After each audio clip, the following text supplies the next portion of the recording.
Hi, this is Scarlett. It's Tuesday the 21st of April. We are in week 5. We've been in lockdown for 5 weeks in Sydney, Australia. Last week was a bit of a tough one. We had not only were in lockdown, but Ada burnt our little 1-year-old, she's 14 months old now actually, as of yesterday, but she burnt her hand on a crock pot that was sitting on our bench. She was in her high chair, and we didn't realise that she could reach it, and so when she was put in the high chair, she just literally reached over and grabbed the outside of it, and second-degree burns to her right hand across her 4 points here. Yeah, it was really full on. We had her under the kitchen sink for about 30 minutes, just with the water running over her hand, and then had her hand in water for another hour. We were like contemplating whether we're trying to figure out whether we should go up to the local hospital, the RPA. But then we spoke to the telehealth people, like a doctor's telephone line, and they said yes, go up. So we took her up there to emergency. I mean, we didn't really want to go because of COVID. Last place you want to be is a hospital at the moment, but it was necessity with her. So we got there, spent the afternoon there. They took photos of her hand and sent it to the burns unit at Westmeads Children's Hospital for the experts to have a look at. So in the end, they wrapped her hand in the special gauze and taped it, and then told us to go to the Westmead Hospital, Children's Hospital, on Wednesday. So that happened on Sunday. That was Easter Sunday, and then on Wednesday. So at this stage, Ada was just in a little bandage. We had to sock over her hand, and then we went to the burns unit on Wednesday. Actually, I spoke to the people on Tuesday to book in the appointment, and I was just trying to have a positive attitude, like it was all going to be fine, because she was crawling around on it and she just seemed happy. There wasn't, she was sleeping fine. So I was like, yep, all right, well, they'll probably just say, oh, it's nothing, just let it heal by itself. So when I spoke to them on this Tuesday, they said they were going to have to give her like a sedative, some opiates, painkillers, and then cut her blisters off her hand and then redress it. And then also along that there's only one parent allowed in to the hospital. So that was a few tears from me because it was so traumatic just seeing that happen to her, and then knowing that it would have to be like something even, going through all of that, and then not having Jeff with me. And I might get queasy, I think I've posted before about Ada splitting, cutting her lip on her tooth and me nearly passing out. So it's like, how am I going to survive this and be there? I want to be a strong mum, but I'm just so emotional. So anyway, we managed it. I just had to put my big girl pants on and do it, and got there. Ada was amazing through it. She just, we were questioning whether we should give her the opioids, the painkillers, and the sedatives, because you just don't know how she's going to react. She's never had anything like that before, so that was really full on. But she was fine. It was the best course of action because, they had to cut her blisters off her hand, and she wouldn't be able to do that with she didn't have that stuff. So, and then anyway, then they plastered her fingers straight, because they had to heal straight, because if they heal and they're like this, and then if she straightens them, they'll crack. So they had to have a heal. So she ended up having a cast all the way from her top of her fingers all the way to underneath her arm, so a full arm cast. Oh, that was a shock, because I just didn't realise that she was going to be in that. It just was from my idea of, oh, we've got to be walking away from being fine, to like, holy crap, this is really traumatic for everyone.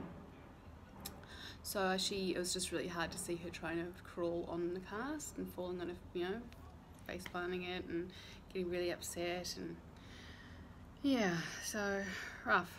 But that was Wednesday, and then she managed to get quite used to the cast, surprisingly. She was zooming around on it in, you know, in the space of a day. So that was good.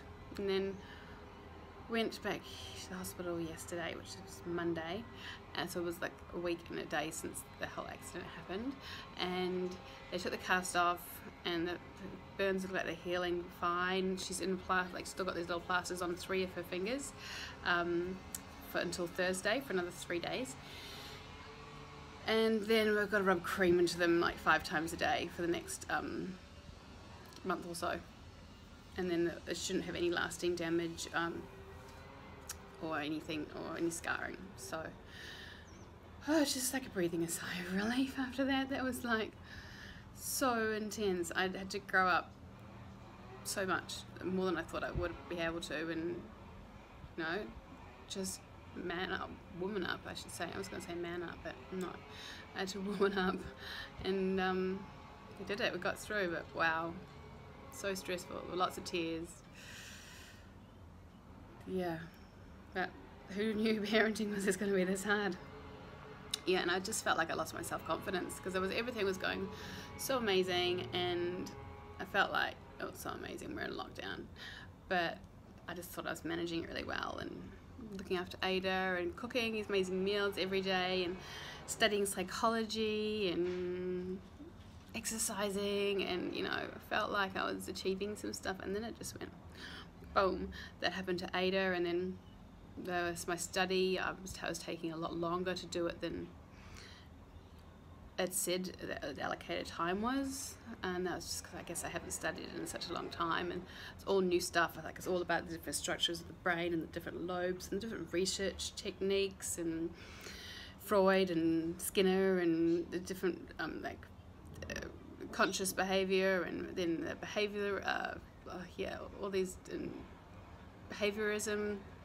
So it's all these just different things I've never ever looked into before, and then it took me like, I was thinking it was taking me 4 times as long as they were saying it should take. Turned out it was only 2 times, which is okay. I'm down with that.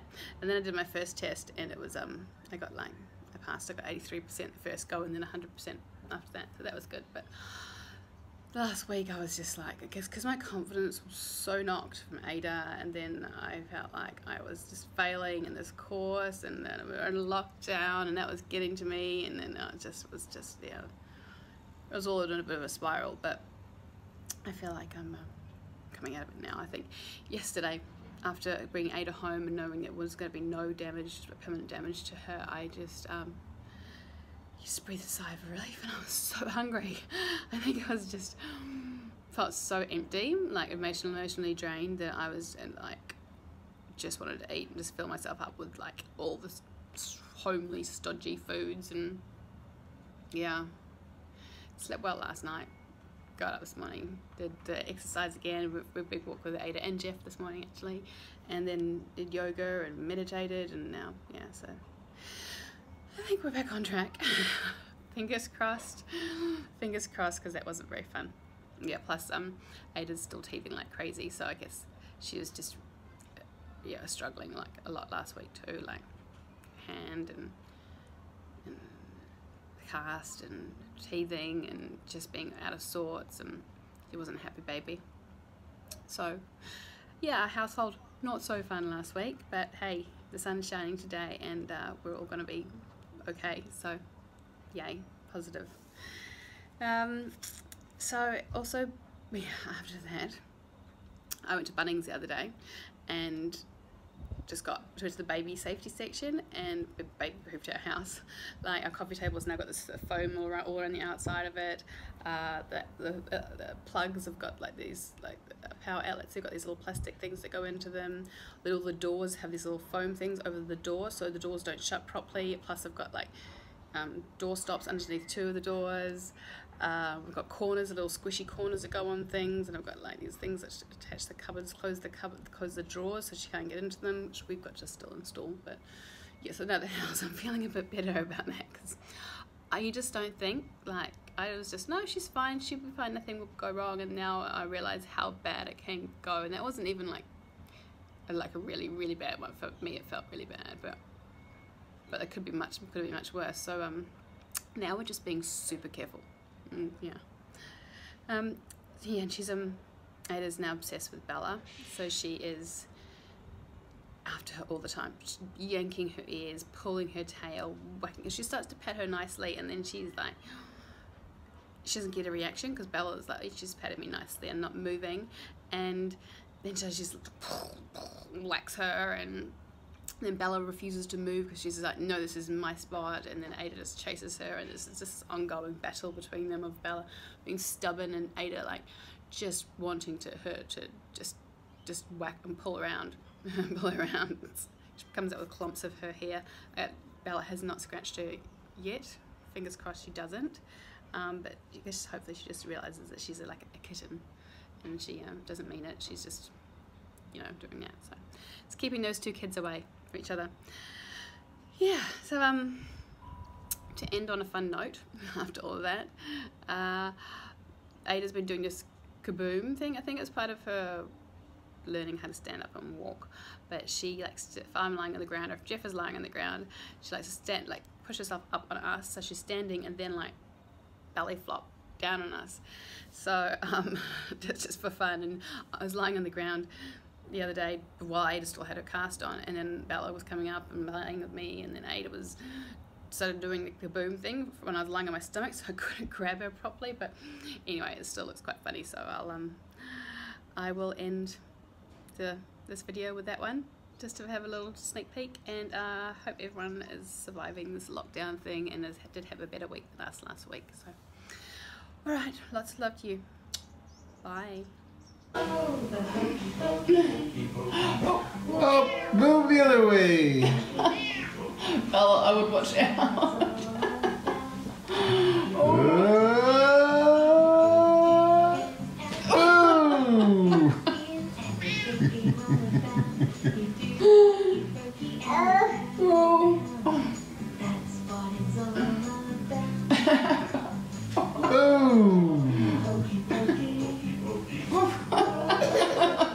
I got both of the kids.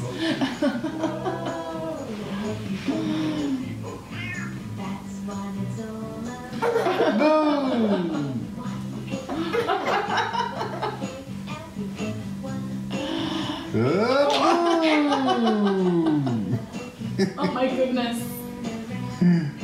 Oh.